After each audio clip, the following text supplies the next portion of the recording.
The year 2022 has come to an end, and in a new year, another year in film closes. All the films released in 2022 have come and are now either in theaters or on some streaming service. I have watched a total of 25 films this year and plan on seeing The Fabelmans to make it 26. But out of all those 25 films, I figured I really wanted to talk about some of them. I've already talked about a couple in videos, but I really want to get my thoughts on the year as a whole out here so you guys can see it. So in this video today, I'm going to be going over and reviewing every movie released in 2022 that I saw this year. I'll be going over all of them in chronological order. And I know it's only 25 movies that I've seen, plus The Fabelmans, which might get added to the end of the video if I end up seeing it.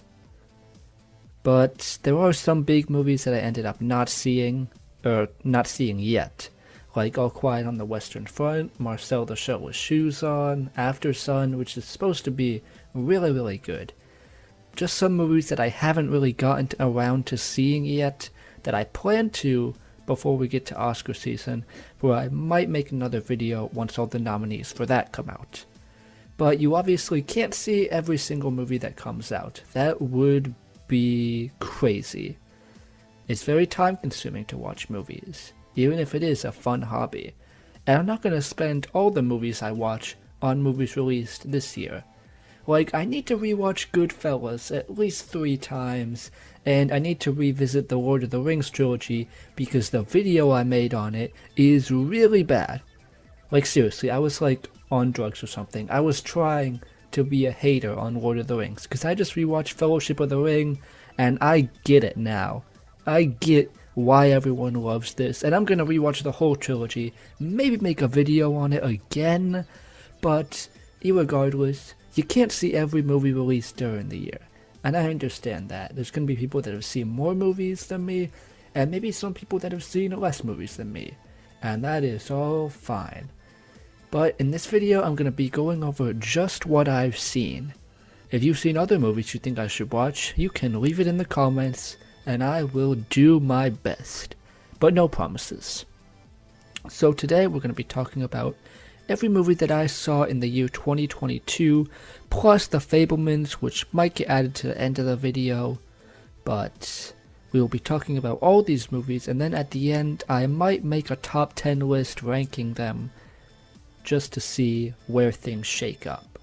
But enough of the intro, this video is going to be really laid back. I literally do not have a script written about anything in this video, this is just reviews off the top of my head. Let's stop talking and get into it. In order to get to the good movies, we need to get the bad movies out of the way first. That is why we are starting off with the worst movie I saw in 2022, which just so happens to be first in the chronological order. This movie is Through My Window. It's a Netflix movie that is in Spanish, dubbed in English, and it's terrible. I'm sorry, it just isn't for me in any way. The story is basically girl falls in love with guy. It's a high school romance that you would read on Wattpad or some other fanfiction, whatever. It's that, and it's exactly what you think it is, except really terrible and bad. Like, the only reason I even watched this movie is because one of my friends made a really funny Letterboxd review on it, so I wanted to see it. I watched it, and I hated it. Like, seriously, it's funny at first because it's bad, but it wears off really fast. I did not have a good time watching this. I don't want to watch it again. It's really bad. This is a Wattpad movie, it's a fanfiction movie. It's terrible.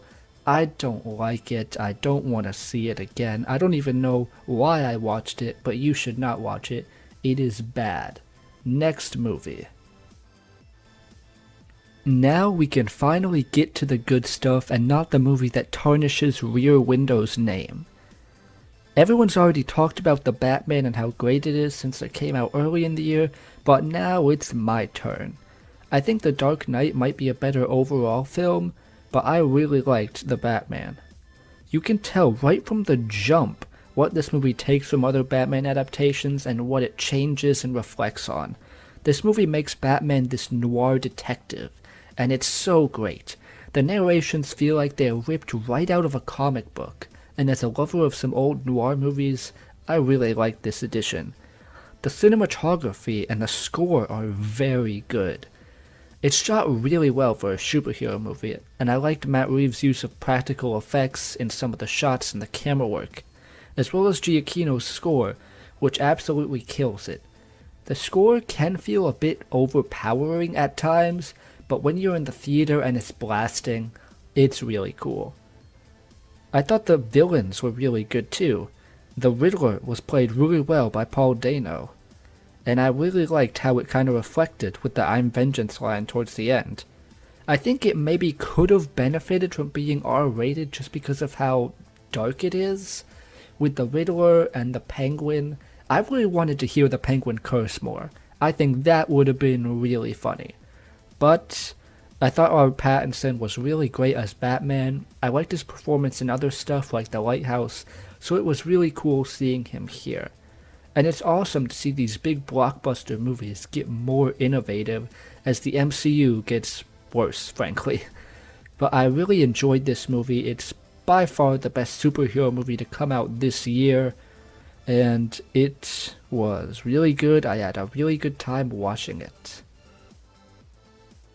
Up next is the first Pixar movie that we will talk about in this list, Turning Red. I really wanted to love this movie because all the weird people hating on it before it came out, and it was good. I didn't dislike it. I thought the expressive character designs and the purposely cringe middle school humor and the 2000s and 90s references are stuff that you wouldn't expect to see under the Disney umbrella, and I thought it was pretty cute.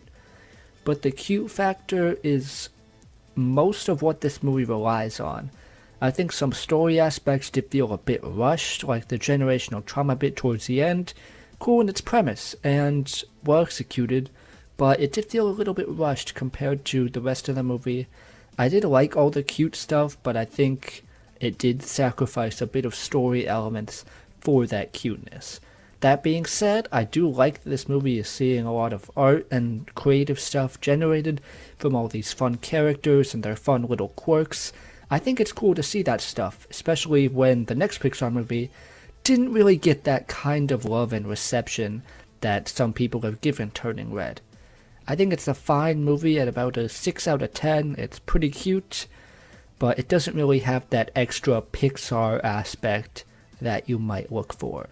It's still good though, and the people that really don't like it are just weird, and you can leave them to be weird people. Next we have one of the big favorites of this year, Everything Everywhere All at Once. I just want to say I am very happy that this film has gotten this much reception. It's so cool to see everyone online talking about how great a movie is when it's not necessarily a big blockbuster or not a big superhero movie. It's just a really good movie. That being said, I don't think I love it as much as everyone else, but I do really like it. It is great. It is excellent. The story is really good, and the premise is very big. I think the premise can be a bit overwhelming in its multiverse aspects, but it is really well executed, I think. It does lead to some comedy, it leads to action, it leads to Everything Everywhere All at Once. Just a nice coincidence there. It did have some cool references as well, like there's a 2001 Space Odyssey reference that I really liked because anytime anyone references 2001 Space Odyssey, I will pop for that. I think the premise though can be a bit overwhelming, and the going between universes stuff does feel kinda crazy. I know it's supposed to be crazy, but it did kinda feel like a lot was being thrown at me. Still though, this movie is very good. I'm very excited to see all the love and reception it gets. It should hopefully be a frontrunner at the Oscars. I would be disappointed if it's not, because this movie is excellent. It's a really fun, really action-packed movie that has a lot of fun performances and a lot of fun characters. There's even like a raccoon Ratatouille reference in there, which is just really fun stuff. There's some good performances, good acting that should get Oscar nominations, as well as maybe the effects or maybe the cinematography, other things like that that I think could get some big Oscar love, as well as the obvious Best Picture nomination, maybe even win. I don't think it's my personal favorite for Best Picture, but I can see why everyone loves it, and I can see why it should definitely be up there in that contention. Bro really thinks he's Boogie Nights. Like, man, you are not him. You are not him.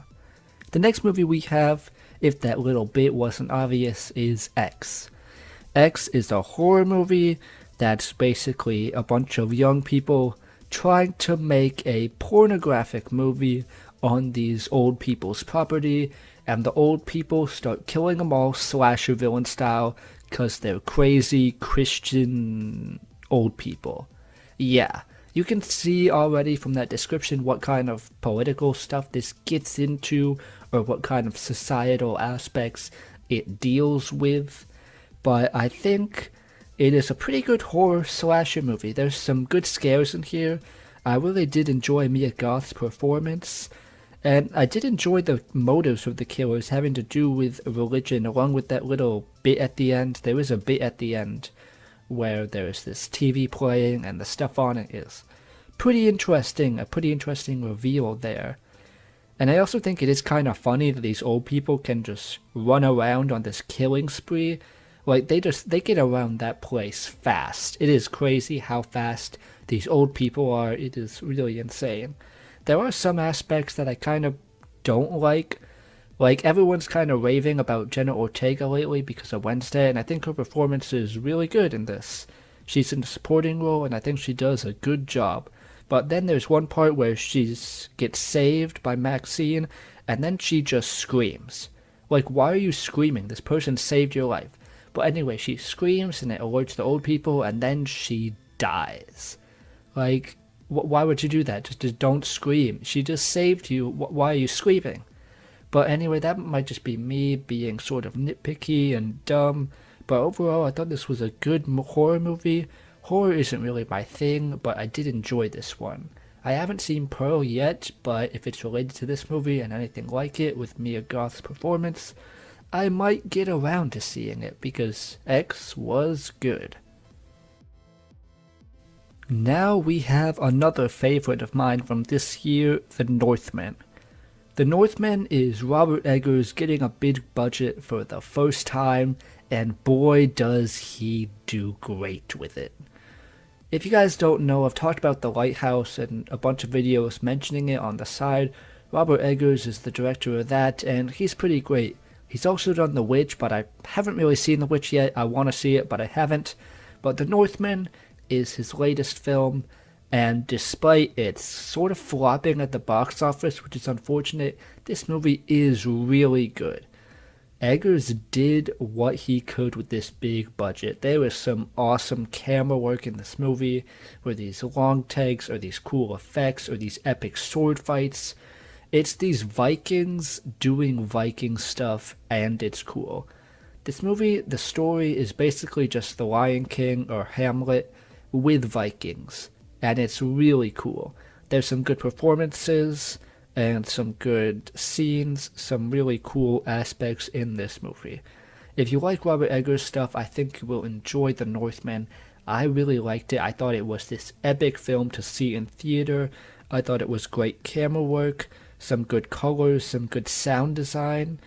And even though the story is pretty derivative of other stuff like The Lion King, I really liked The Lion King, so I didn't really mind it. I liked Alexander Skarsgård and his performance. Nicole Kidman is great. Anya Taylor-Joy is pretty good as well. I think the theater experience might have affected my enjoyment for this movie, because even though my theater was pretty empty, it was still an epic watch to see on the big screen. Wish more people had seen it, because now it looks like Eggers might not be getting this bigger budget again, which sucks because this movie was really good. It's just not a lot of people went out to see it, which is unfortunate. But I do hope this movie still gets love, and I hope Eggers gets to make more stuff like The Northman, because I thought it was really good and I had a great time watching it. Now we have the first Marvel movie that I watched this year, Doctor Strange and the Multiverse of Madness. I'm just gonna say this up front now with Marvel movies. I don't go to see them in theaters anymore. I don't. I didn't see one Marvel movie in the movie theater this year. I just wait till they're all on Disney Plus. Because to be honest, the way Marvel's been going, I don't really feel like going to the theater, spending $12, $15 to see a Marvel movie, when I would rather see something else. So Black Panther Wakanda Forever won't be on this list because it's not on Disney Plus yet. I will watch it when it gets there, but I haven't yet. Anyways, Doctor Strange and the Multiverse of Madness. My favorite part was when he went to the universe with Morbius. Alright, I'm just kidding, I'm kidding.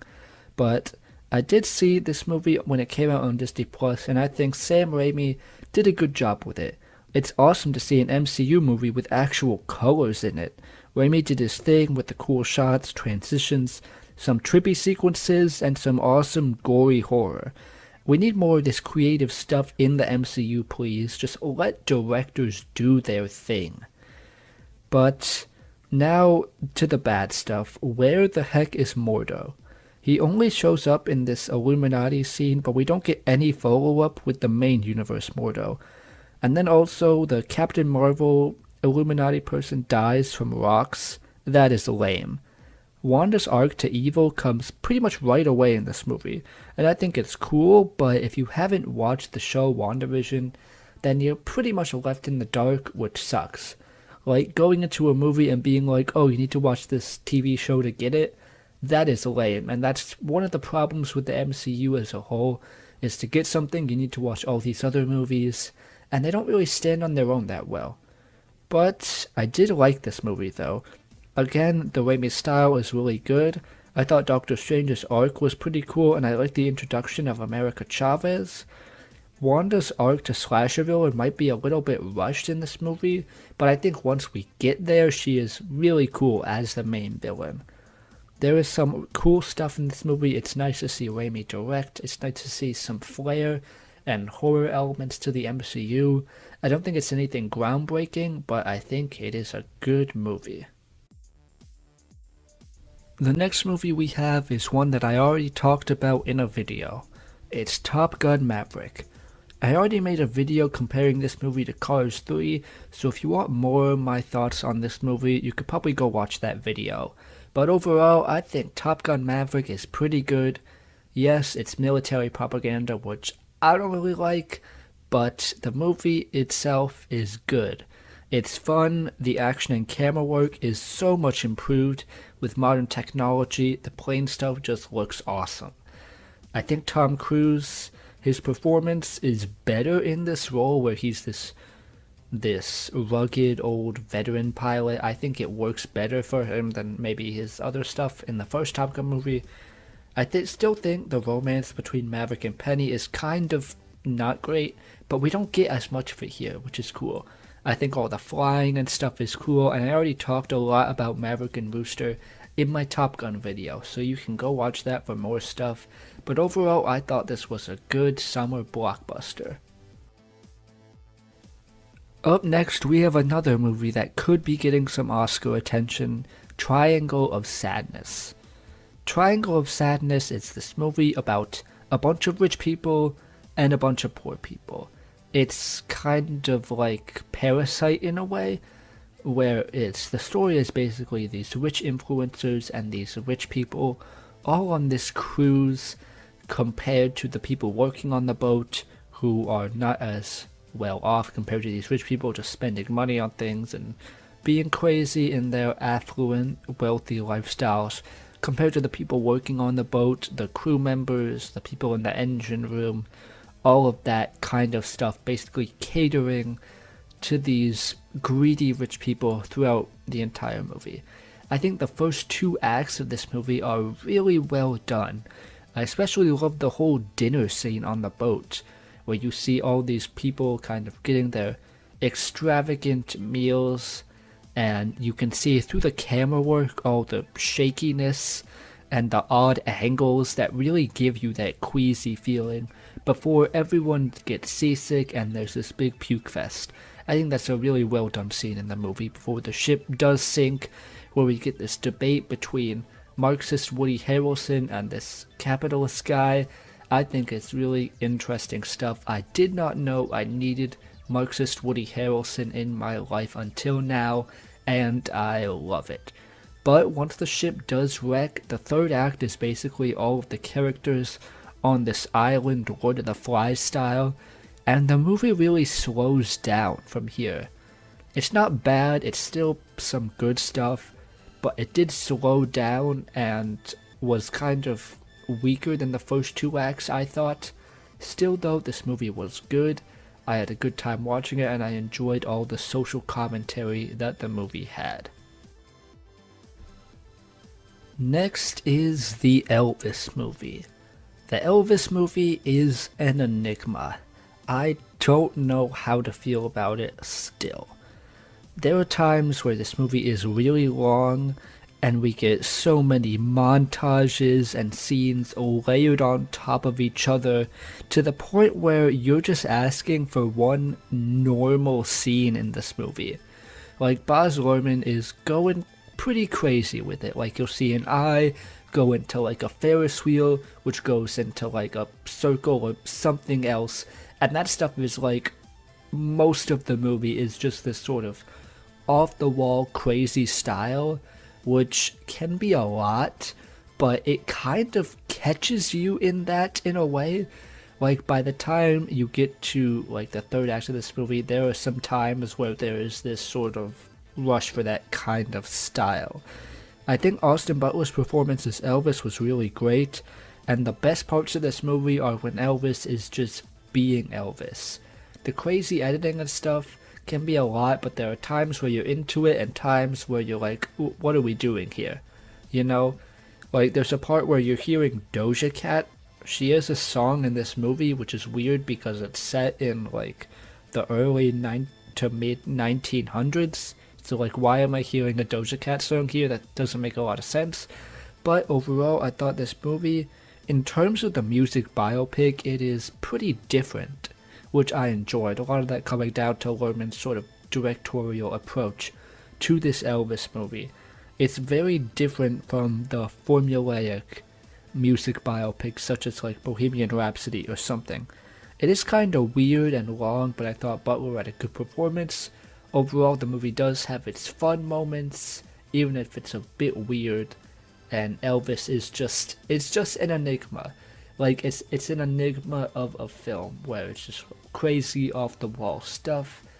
It's like a fever dream of a movie. It is a very interesting watch if you can sit through Tom Hanks talking about Snowman and having a pretty weird performance.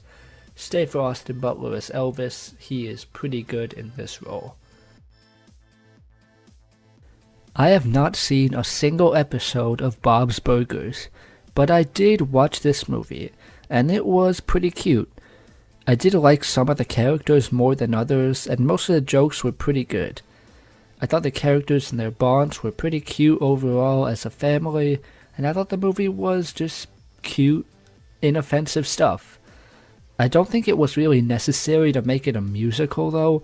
Like, I haven't seen the show, so I don't know if the show has songs or anything. Like, I know Family Guy will sometimes have musical numbers because Seth MacFarlane is trying to flex his vocals and all that stuff. I don't know if the show's musical regularly because I haven't really seen it, but it just kind of felt like they would have a song and then they'd go about with the movie and then they'd forget about it and then they'd remember, oh yeah, we need another song, so just put a song in. That's just kind of how it felt. Like, it felt like they kept forgetting it was a musical until they had to just throw in a song. The songs weren't bad, but like, I don't think this movie really needed to be a musical. But I do think the characters were nice. I liked Bob and Luis. I thought there was some good heart in the family. I haven't seen the episodes of the show, so I don't really know much else to say, but I did think this movie was pretty cute, and I liked it. Man, if only the Celtics could get Bo Cruz on their team in real life. We would have won the finals if we had the Cruz missile on our team. Yes, everyone, I am a Boston Celtics fan. The movie Hustle was a good sports movie. And can we just acknowledge how cool it must be to be Adam Sandler? This dude gets to make all these good screwball comedy movies, and then he also gets to make movies like Hustle, where he gets to hang out and film with all these NBA players. Dude is living the life, and you have to respect it. As a basketball fan, I might be a bit biased, but I thought Hustle was good. I like Sandler's performance, and I thought the story of the movie was pretty cool. The basketball stuff and all the cameos was really cool to see as a fan, and I enjoyed the movie. Also, I will die on the hill that Grown Ups is good. Now we have the next Pixar movie that came out this year, Lightyear. I wanted Pixar Interstellar. I got 10 minutes of that and the rest was pretty generic or mediocre. I wanted Buzz being an over-the-top space ranger going from planet to planet on adventures. He's stuck on one planet for the whole movie. I wanted Zurg to be a cool sci-fi villain. He was lame and the twist was weird. You can get where this is going. Buzz Lightyear is a pretty cool character that I thought it would be interesting to get this sort of space movie out of.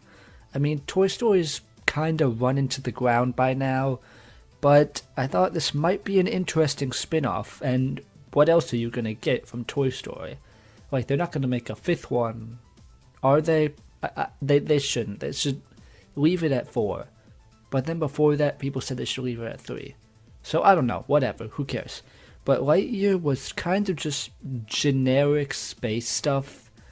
Honestly, I wanted there to be so much more from this, and there wasn't. Like I said, I wanted Pixar Interstellar, and we get that for like the first 10 minutes, and then it devolves into just generic stuff.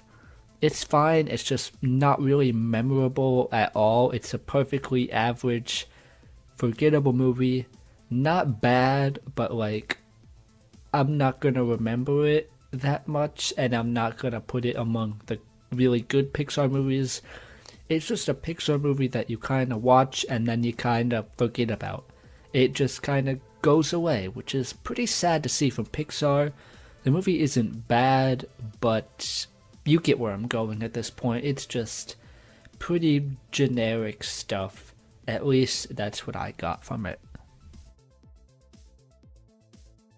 Now we go from one 5 out of 10 Disney movie to another 5 out of 10 Disney movie in Thor, Love and Thunder. This is a different 5 out of 10 though, because Thor, Love and Thunder had the potential to be good. I love Taika Waititi. I think he's a great director. He's made great movies that are just really funny, like Jojo Rabbit or What We Do in the Shadows. And Thor Ragnarok was a real shot in the arm for the MCU. At least that's what it felt like to me. It really saved Thor's character and allowed for him to be pretty much at his peak in Infinity War. If not for the work Taika did in his great arc in Ragnarok, we wouldn't have the badass Thor in Infinity War. But then we get to Love and Thunder and this movie just feels half-baked. Like, the CGI feels half-baked, Gore is really cool, but he feels half-baked, the story is half-baked. The only thing that really isn't half-baked is the jokes because there's so many of them. And I usually love Taika's comedy style, but here it just felt like too much MCU humor for one movie. I thought the beginning of the movie was pretty cool, but once the Guardians leave, it goes downhill. Christian Bale is awesome as Gore. I love it when we get a real actor in these MCU movies, but you can just see how much Christian Bale is outshining everyone else on screen. That's not to say they're bad, it's just Bale's really good. Like, he just is. And Gore, when he gets these scenes, is really good. but he just doesn't get the time to fully flesh out as a villain, which can be said about the majority of this movie. I just don't really know what Thor does as a character anymore. He gets everything that he lost in Ragnarok back, and he splits with the Guardians not too long into this one, so it's just like kinda left there. I thought the Jane stuff was interesting, and I liked seeing her back on screen in this movie, but there's a lot of stuff where this movie just had some interesting elements but didn't fully get there. It felt like it needed more time just to marinate and get all the ducks in a row, because there's potential for some really good stuff here. I thought Gore was cool. I think the idea of bringing Jane back is cool. I thought Russell Crowe as Zeus was really funny, and he should stay in the MCU because I just think that would be fun. But overall, Thor Love and Thunder had some elements where it could have been really good, but there's so many jokes and it just wears on you, and the script feels rushed and half-baked. Alright, time to review the next movie on the list, Nope. What do you mean, no? Like, you don't want to review it? No, I literally mean the movie, Nope. What do you mean, Nope? You have to review all these movies. You said you were going to review every movie you saw in 2022. That means you have to review this movie. No, the movie is called Nope. I'm sorry, guys, that was a really terrible joke. I apologize. But I thought Nope, directed by Jordan Peele, was a really good horror. I got to see this one in IMAX with my friends, and it was fun. I thought the spectacle of this movie was just really cool. It's like Jaws in the sky. The alien was really cool to watch unfold with the story and the mystery aspect of it, and I thought it hiding in the clouds and being sort of an animal and not a flying saucer were really cool ideas. I thought the characters were really fun too. The movie had some funny moments while also being scary, but never felt like the tone was thrown off. Nope has some elements of sci-fi horror and even a bit of western, and a lot of symbols that I might need to watch a few more times before I can fully understand. But overall, I thought this was another really good movie from Jordan Peele. I think Get Out is still his best, and I haven't seen Us yet, but Nope was really cool, and it was good. Now for another horror movie, Barbarian. I love it when I can watch horror movies where I spend half the time bracing myself for a jump scare. Horror genre isn't really my thing. I talked about this a bit when I did my video on The Thing, but horror nowadays has devolved into being more jump scare style, which I don't really like that much, frankly, because I just don't like being jump scared. You can call me a bitch all you want, but that's just how it is for me. The jump scare horror isn't really my thing. Still though, I enjoyed Barbarian. I thought the characters and the performances were good, and there were some nice funny moments. The story was cool, and I enjoyed the twist about halfway through. You think this one guy, when she goes into the Airbnb and there's the guy there, you think he's gonna be the bad guy. But then he's not, and it's this monster woman thing in the basement with all the babies and whatever. If that sounds really weird, you should watch this movie, and you'll understand it. Once we get the reveal of the old monster lady, I thought the way the story unfolded was really cool. I think I might have wanted a bit more backstory, but I did like it, and I really liked the way the story ended. Jump scare horror isn't really my thing, so I didn't like this as much as some other people, but I still enjoyed it and thought it was good. Now we have another movie that jump scared me, Tar. Tar is a really well-made movie. The shots and the sound design are just really crisp and really well done. There's times where the sound is even scary in this movie. Like there's this one part where there's this ticking of the metronome that's builds suspense, and then there's this other part where there's these cuts to these big blaring orchestra, where it just is so loud and sudden that it kind of made you jump a little bit in your seat. But overall, I thought this movie was really good. Cate Blanchett was amazing as Lydia Tarr. Her character is an orchestra conductor who has a pretty messed up past and some pretty messed up things that the movie does not shy away from, which I thought was pretty good. It's about her kind of trying to get involved with other players in the orchestra, and it doesn't shy away from that kind of stuff. It is a really well done character study movie. Like, it was so well done to the point where after I saw this movie, I literally Googled, is Lydia Tarr real? Like, I didn't know. And this movie made me want to know, which is really cool stuff. Like, the fact that a fictional character is given this much stuff and this much sort of juice to grapple on is really cool, and I think a lot of that can be attributed to the crafting of this movie, to the direction, and of course through Blanchett's performance, which should win an Oscar, or at least get nominated. She's gonna get nominated for it. It's pretty much a shoo-in as one of the best actress performances. It's gonna get nominated. It's just the question if she wins. Will she win? I don't know. We'll have to see what else is there. I think some plot points could have been set up a bit better, and I think the characters other than Lydia Tarr could have been more memorable, but there really aren't much critiques of this movie. This movie is focused on one character, and that one character is really well done. So it's really hard for me to critique this movie because Blanchett's performance and the whole Lydia Tarr character is just really interesting to watch unfold on screen. Now we get to the Banshees of Inisherin, one of my favorite movies this year.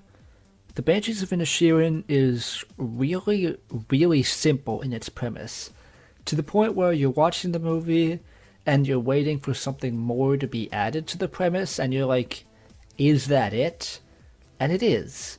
But the movie does so much with it. The premise of this movie is basically one guy and this other guy, Colin Farrell and Brendan Gleeson, are friends. But then Brendan Gleeson says he's not going to be friends with Colin Farrell, and if he ever talks to him again, he's going to cut off his finger. Every time he talks to him, he'll cut off another finger. I'm not joking. This is the actual plot of this movie, and if you've seen the trailers, you know that. But the movie just goes with this premise, and it's so well done.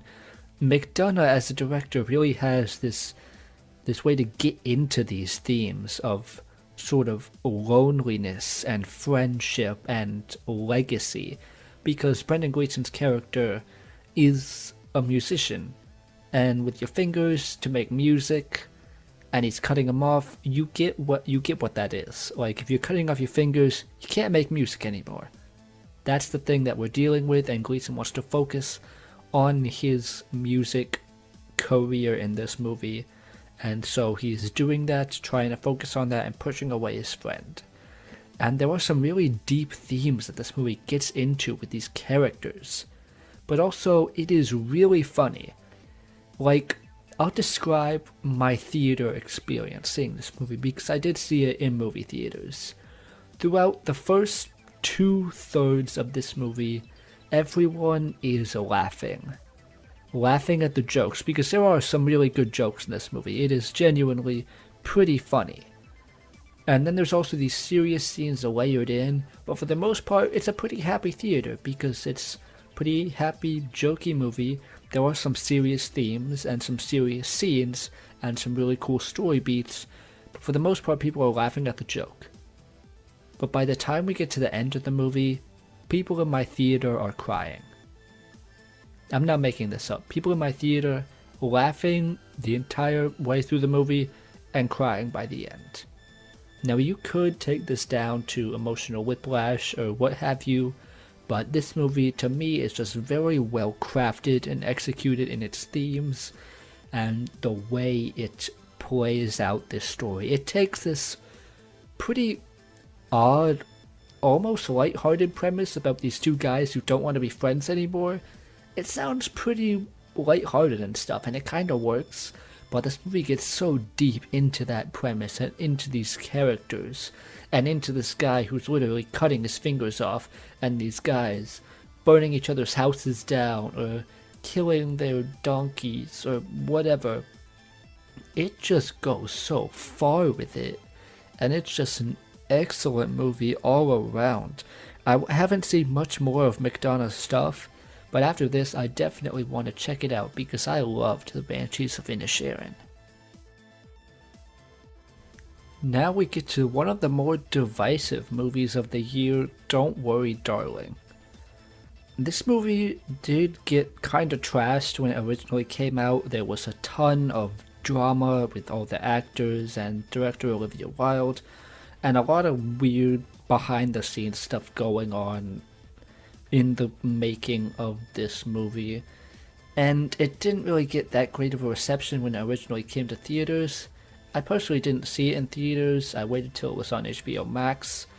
But overall, I'm kind of in between the two crowds of this movie where I can see why people don't like it, can see why people like it.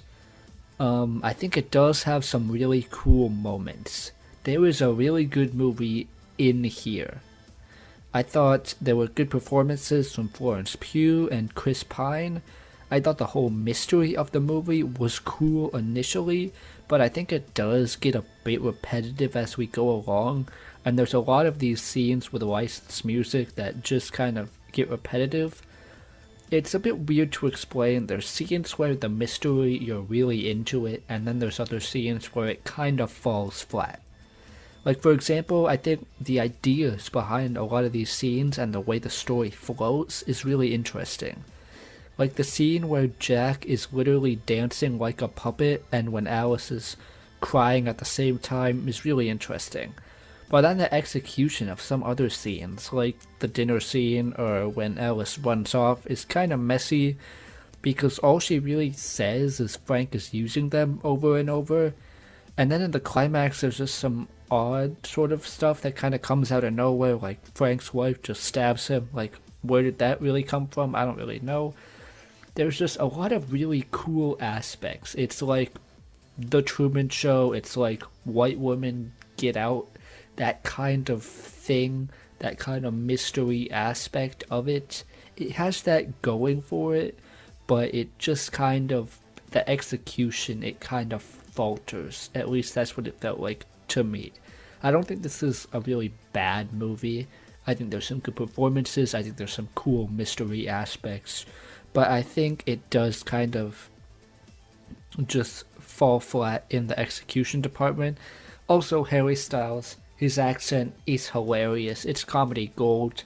Not in a good way, it's just like really funny. Like in the scenes where he's yelling, I'm like laughing watching this movie because his accent is pretty bad. But there is some messy execution in this movie, saving this movie from being what could have been pretty good stuff. Now we can finally talk about Benoit Blanc, the new Sherlock, and I love it. Glass Onion is the sequel to Knives Out, and it's a fun, colorful mystery with great writing and performances. The writing has many little callbacks and clever moments and is not subtle about Edward Norton's character literally being Elon Musk. I love the writing and the messaging of this movie, and it's also really funny, good jokes and comedy throughout from Rian Johnson. But this really does feel like the modern take on Sherlock Holmes. And I know you can say that about a lot of the mystery genre where you can just say, oh, it's like Sherlock, or it's like James Bond, or whatever. You can say that about pretty much any mystery thing, but I really mean it with this Benoit Blanc character. I thought the first Knives Out was really, really good, and I liked Glass Onion too. But this one just feels so much like a little Sherlock Holmes short story. And as someone who's read old Sherlock, I'll just say the rundown of Sherlock stories. Sherlock and Watson are chillin', and then they get this info about this case. They go to this place where the case is, They meet a bunch of people, and then they find all the clues. Sherlock figures it out, and there's a big twist at the end. That sound familiar? Because in Glass Onion, Benoit Blanc gets info about this big case, goes to a place, meets a bunch of crazy people, and there's a big twist. Except what this movie does, and I love it, is it gives you the twist halfway through. The twist comes at the midpoint of this movie, and I think that works so much better because it gives you that time to really let the twist sink in and really get all of these details and all of these callbacks and all of these little moments that you can constantly just splice into this movie. Because what Sherlock does is they'll usually reveal the twist on like the last 1 or 2 pages, and then that whole ending will just be, here's this detail and this detail and this detail and this detail and this detail, which explains the twist. It would basically just load it all on at the end. But here we get to really take our time and figure out why this happened, why Benoit Blanc is on this case, why these characters are doing these things, what's the motive, all of that kind of stuff. And it's really cool. I think Rian Johnson does a great job with these mysteries. And I think seeing more of Benoit Blanc would be very cool. Give me Benoit Blanc and the Muppets, please, I beg you.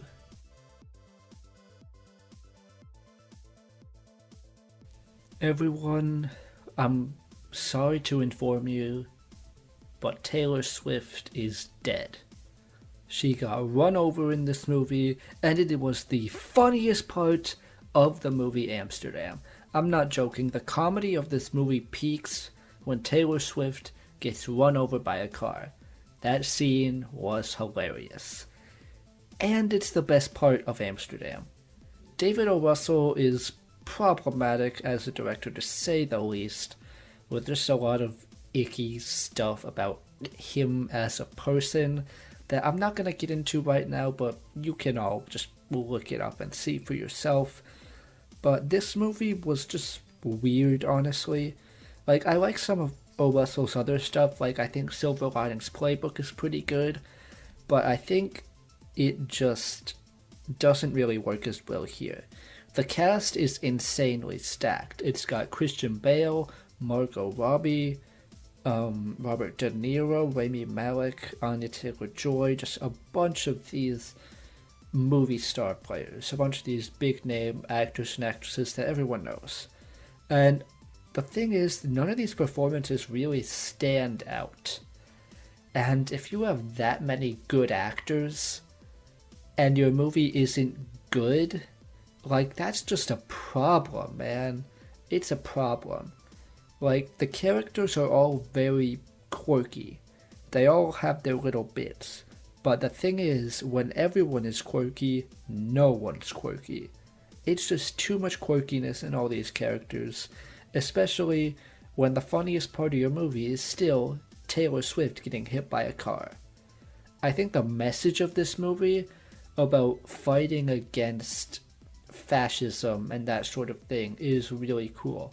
I think the message is really well handled in that sense, and I think the performances do their job. The movie is well shot, and there are some scenes where it really comes together and the movie really hits. But overall, it just doesn't really execute on all fronts. I think this movie has some really good ideas and some good moments and some really great actors going for it, but it just doesn't connect fully, and that is where Amsterdam does fall a bit flat. Finally, we get a Pinocchio movie that's good.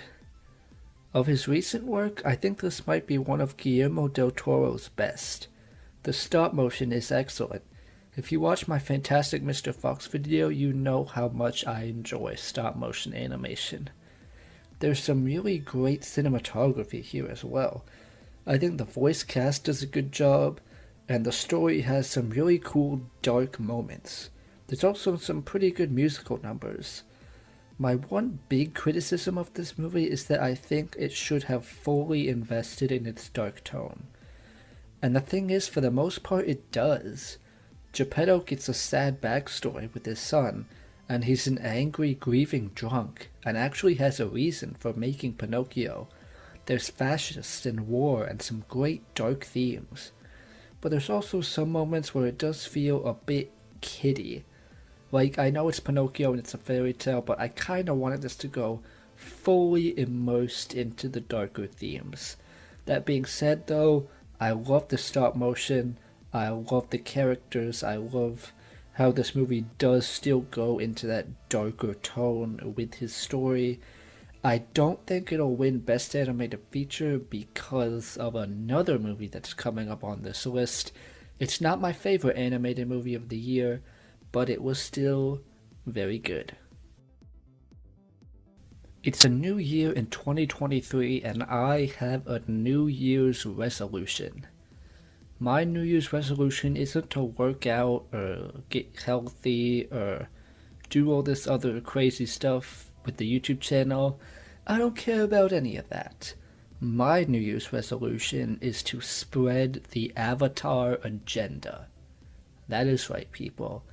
I will dedicate my entire year to telling people how good Avatar is.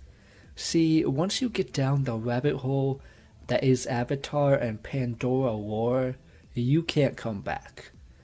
There is so much little detail and thought put into this entire world that you don't really get to see fully in the first movie, because we have to get through Jake Sully and his origin story and the whole Blue Pocahontas thing. I still think the first Avatar is good. It's a 7 out of 10 movie. But now, the second Avatar, The Way of the Water, we get to fully immerse ourselves into this world and its characters and the different Na'vi tribes and the different places outside of the forest, and we still get the same badass villain, and we still get the same characters but much better this time, and we get the awesome theater experience and the great effects and the great CGI. This movie is just great. It is. Like, I feel like there are some aspects of Avatar Way of the Water that I could roast a bit, but I just don't want to because this movie is so cool. It's better than 95% of the MCU. From the first movie, the coolest thing about Avatar is the world, and now that the origin story is done and out of the way, we get to see more of the world, and it's great. I think there are some nitpicks, like we could have spent a little more time in the forest, and sometimes the CGI can look a little bit like a video game cutscene, and I don't like how they abandoned the Na'vi language for a lot of it. Like, they crafted an entire language for the Na'vi, and they barely use it in this film, which I kind of don't like. Also, if you want to get more into the Avatar lore, just look about the music in the first Avatar movie. Sideways is a whole video on it. It's just fascinating to study all of the time and effort put into this world.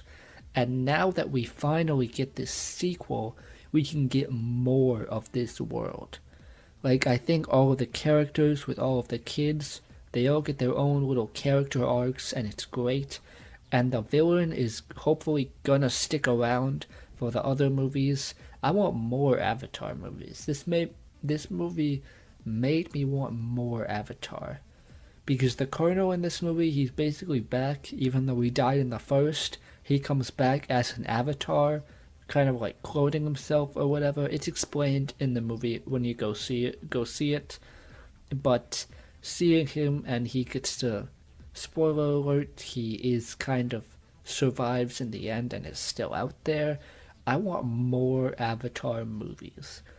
Because now I want to see more of this world and more of these characters. This is just so cool. Like, honestly, Avatar Way of the Water is just cool. It's a cool movie to see in theaters. And it might be the experience of that movie theater showing that might be making me like it a little more than maybe I would otherwise. But I had a great time watching Avatar Way of the Water. Earlier today, I walked out of the theater after watching Puss in Boots 2: The Last Wish. I just saw it today, so this movie is fresh in my mind, and I'm ready to talk about it for this video. Puss in Boots 1 is a fine movie. It's pretty average, 5 out of 10 stuff. If it wasn't a Western, I might not like it as much, but it is a Western, and Puss in Boots is pretty cool. That movie is fine. It's a fine, decent, kind of forgettable spin-off, honestly. But this movie really hits. Puss in Boots 2 is an example of the Spider-Versification of modern Western animation. And by Spider-Versification, I mean Into the Spider-Verse, inspiring all of these other non-Disney Pixar studios to experiment and try these new innovative aspects with their animation. And with Puss in Boots 2, it looks so good. Like, the action in this movie is just so fun and fluid to watch. I love just watching it all unfold.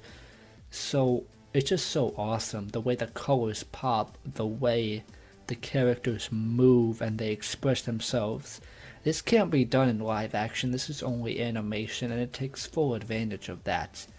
It is just very well done, and if we're getting more stuff like this, more DreamWorks stuff like this, it gives me a lot of hope for Kung Fu Panda 4, which if you know me or this channel, you know I'm going to be so excited about Kung Fu Panda 4 if it is anything like the animation we see here in Puss in Boots 2. But now we'll get into the story of this movie. It is, honestly, there are some moments where it's a little bit meh, a little bit annoying. Not because it's bad, not because the story's bad, not because anything's bad. It's just like the little dog character to get a little bit annoying to me. And there are some kind of comedy moments where it's like, okay, this is still a kid's movie, you know, it's still a kid's movie. That's like the main thing about it. It's still a kid's movie. And with this theme of death, though, it does get pretty deep with it, which I thought was great. Like Puss in Boots, he's on his last life, and he is basically running away from death. And this wolf character is literally the personification of death hunting Puss down throughout this movie. And he is so cool. Like, I'm just gonna say this. If you put Death as a character in anything, it is cool as hell. Like Death and Family Guy, funny as hell. Death and the Seventh Seal, he's just cool in that movie. And Death here as this wolf character hunting Puss down, it is so cool. He has this presence to him as a villain, and it's so awesome to watch unfold anytime he is on screen in this movie with Puss. And their last fight scene is just so epic. Like, it was just me and this one other mom and son in the theater. Like, only 3 people. Like, go see this movie, guys. Go see it. Go watch this movie. Spend your money on it, because I need to have hope for Kung Fu Panda 4 to be more like this. And also, it's just good to give animation some love. Non-Disney, non-Pixar animation some love. Because this movie was great. It had great characters, a good story, a little bit kid-friendly and stuff, and sometimes, like, Puss is in this, like, elderly cat home or whatever for a bit, and that kind of takes a bit long. But once we get to this journey, all these characters and these parties going after their last wish, it is so cool to watch unfold. The action is cool. I like Puss and Kitty and their relationship, even though, like, Salma Hayek's voice is a bit older, but, you know, that's natural aging, all that stuff. But this movie was really great. I loved it. I think another thing is that the animation is so good. It is great. I've already praised it, but it does feel a bit disconnected because the style is so different from the first one that they just don't, like, if you watch the first Puss in Boots and then the second Puss in Boots, it's completely different style. And if you want, like, a coherent kind of trilogy, the story still flows between the two of them. Like, you can pick it up. but like the animation is such a stark difference that is a little bit off-putting, but it looks amazing here. It just looks amazing. You should go and see this movie. It is, in my opinion, easily the best animated movie of the year, and I've talked about it longer than anything else in this video, so I should wrap it up. But yeah, go watch Puss in Boots 2. Babylon is a wild ride. I feel like this is going to be a movie where a lot of people hate it and a lot of people love it. Personally, I am a huge fan of Damien Chazelle. Whiplash is one of my favorite movies ever, and I loved La La Land. But Babylon is a movie that is pretty different from those. It spans through many years of the transition from silent to sound film. I loved all the technical aspects of this that were put on screen. There's one scene where they're trying to film everything with sound and it keeps messing up over and over again, and it's such a good scene. And there's also this other scene where they're trying to get this last perfect shot as the sun is setting. It's just really good when it dives into this technical aspects of film. I just think it's really cool when there's movies about movies. It just allows for all this interesting insider technical stuff that you don't always get to see, and I thought Chazelle executed these kind of scenes really well. But on the other side of all the filmmaking aspects of this film, there's also the party stuff. Basically, it's the sides of Hollywood that are on screen and the sides that aren't. There's these crazy drug-fueled parties that are up-tempo and crazy, and it's kind of all over the place, but to me personally, I thought it was really cool. The cinematography and the score is just excellent all around. The Chazelle and Hurwitz duo kills it once again. Like, just to show you how crazy all the party stuff in this is, like in the first 5 minutes, an elephant poops on a guy, and there's a guy getting peed on. Like seriously, like the first 5-10 minutes of this movie, that's happening. Like this movie goes pretty crazy with the party scenes, but we do follow these characters, these 3 characters, throughout the sort of journey of film from silent to sound, and all of the tolls that kind of takes on these characters who are part of that industry. I thought the performances all around from these 3 characters were good. I liked Brad Pitt's character a lot. I think Margot Robbie did a really great job with her character, and Diego Calva was really good as well. I'd like to see him get more big roles in this kind of stuff. Tobey Maguire's character was only on screen for a short time, but I thought his character shined as well. This film is gonna be pretty divisive, I feel like, but to me, I thought it was a really fun, wild ride with some really great technical aspects to it. It's one that I'd probably want to watch again just to get more of that info and those sort of little Easter eggs about film and its history. It feels like it's one where there's so much going on that you might miss a few things that you might want to get on another watch. But to me, I really enjoyed Babylon. I don't think it is as good as La La Land or Whiplash, but it is certainly a very good Damien Chazelle film. Okay, so it's been a couple days, and I finally got around to seeing The Fabelmans, and I enjoyed it. Steven Spielberg has put out bangers back-to-back years in West Side Story and now with The Fabelmans. He is on a run, and it is really cool to see. I thought The Fabelmans was great. The directing from Spielberg was, as always, really good, and I thought the pacing was really well done. The 2.5 hours went by pretty quick for me, and in this film we see where Spielberg gets his genius, in the self-insert character of Sam Fabelman. I loved the scenes where he innovates in film, like how he shoots the war film and imitates the gunshots in the western. There's also a really great scene where he's editing a camping film, and I love how everything in the reveal is shot and edited, with the building music and the precise cuts. I thought the story and performances from the family were all really strong, although the story does get a bit cheesy when Sam goes to high school in the second act. It plays out a lot of the regular high school tropes you expect to see in those kind of movies, but it kind of makes sense here because I feel like that's what Spielberg is going for. Still, I enjoyed it. Then we get to the ending, and there's a David Lynch cameo, and it is great.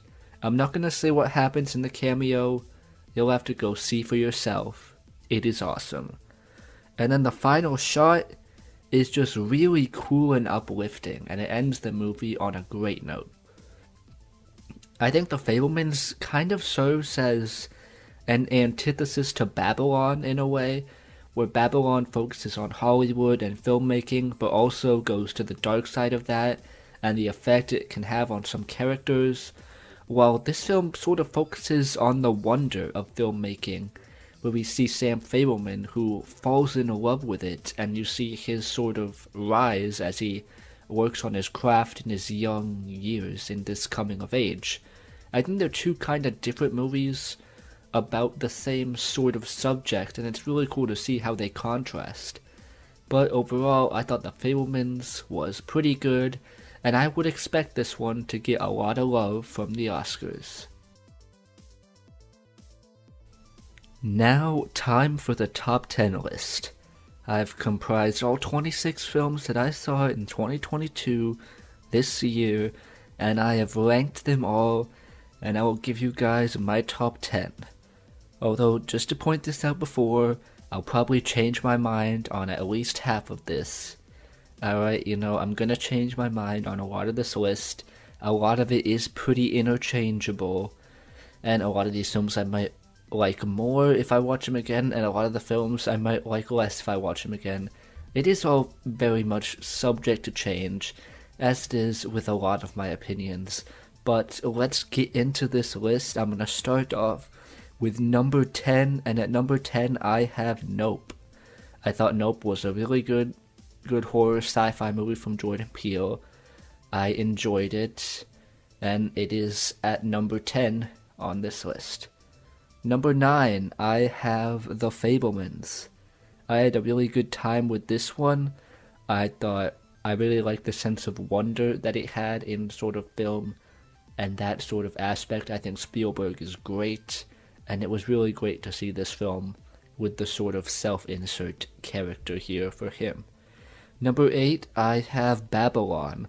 I do have it just ahead of The Fabelmans, although I feel like, as I said, these films are kind of yin and yang with each other, both being about Hollywood and filmmaking, with The Fabelmans being about the wonder of that, and Babylon being more about the dark side of filmmaking.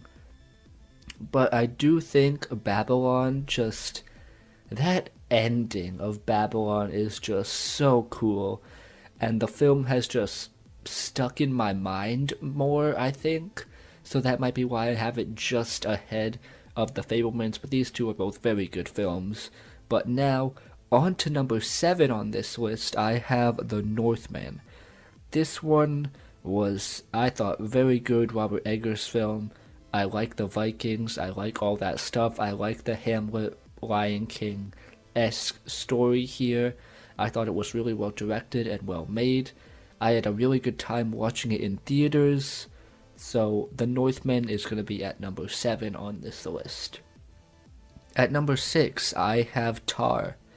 Tar had a really great performance from Cate Blanchett that really just drove the point and the message of this movie. Just drove this character of Lydia Tar, this character study film, was just really well done and really well made, really crisp in its editing and its sound, and obviously the performance from Cate Blanchett should be one of the most acclaimed performances of this year, in my opinion. But now, moving on to number 5, I have Puss in Boots: The Last Wish. This movie to me is easily the best animated film of the year. I think it just is really great. I already spent like 5 minutes talking about how great it is. But it's just so fun. With the animation looks great. The characters are great. I love the chase to the last wishing star. They even do a good, the bad, and the ugly stare down at the end when they all get to the star and they're all looking at each other, and you can hear it in the score. They're doing a tribute to the good, the bad, and the ugly, and I just think stuff like that is really great. The action is great. Death is a great villain. This film is great all around. But at number 4, I have The Batman. I thought The Batman was a really strong superhero movie. I really enjoyed it. I enjoyed the score. I enjoyed the effects. I enjoyed the performances. Just a really strong detective noir movie all around.